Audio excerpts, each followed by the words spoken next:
Yo and hello everybody, Mike here, baseball collector. Happy Monday to everybody. The Super Bowl is over. It turned out to be a really good game, although the first half was a snoozer, the second half was great, and then overtime, and it's a really good game. I was kind of right on my prediction. I mean, the Chiefs did win by 3.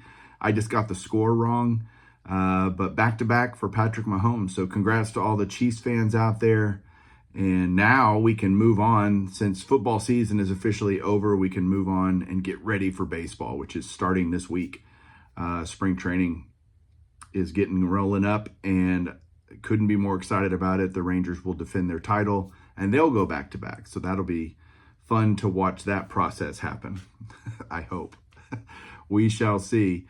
Yeah, I've been working hard on some things regarding my collection, and I wanted to give you guys some insight into how I think and garner some feedback potentially from you guys.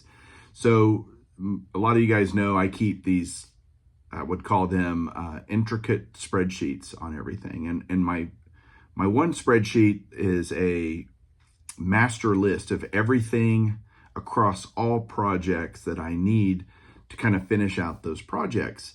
And it currently stands, I just went under 500 cards that I still need for that master list, I guess. I'm actually at 498. I've got it right in front of me right here.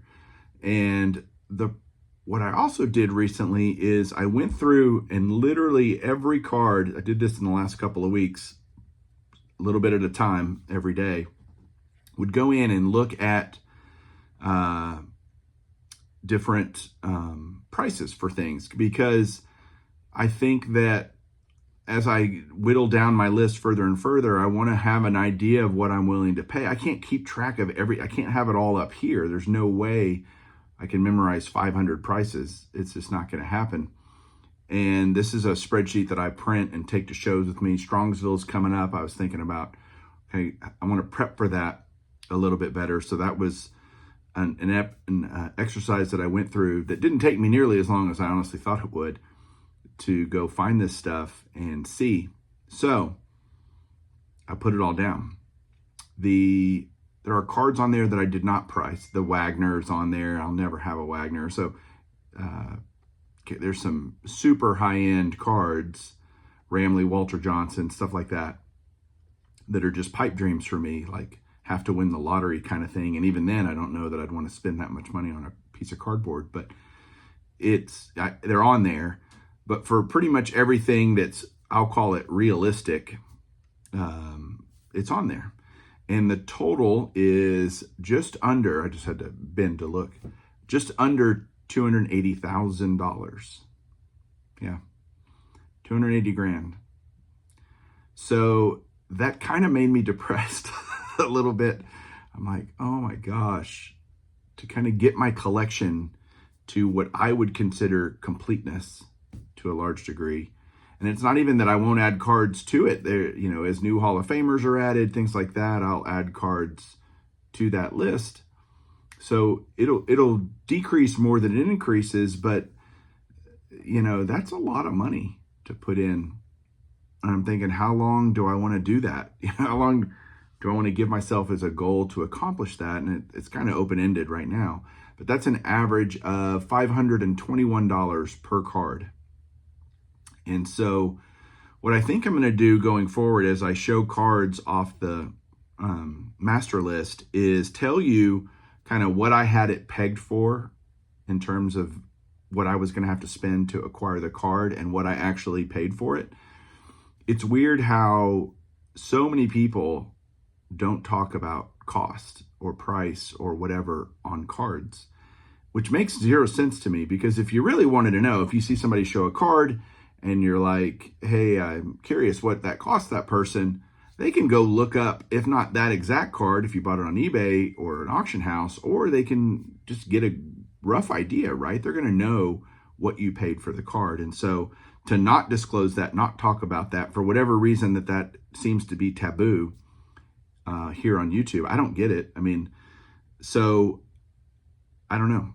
I need to know if you guys think that would be something you'd want to know. Maybe it's that people don't talk about it because people don't care. I don't know if people care.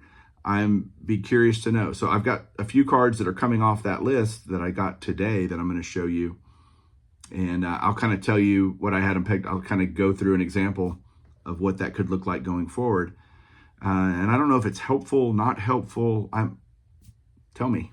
That's what your job is. So anyway, I got a long road to go and apparently a lot of money to spend. So we'll see how that goes. I'll take you guys on the continued journey of that.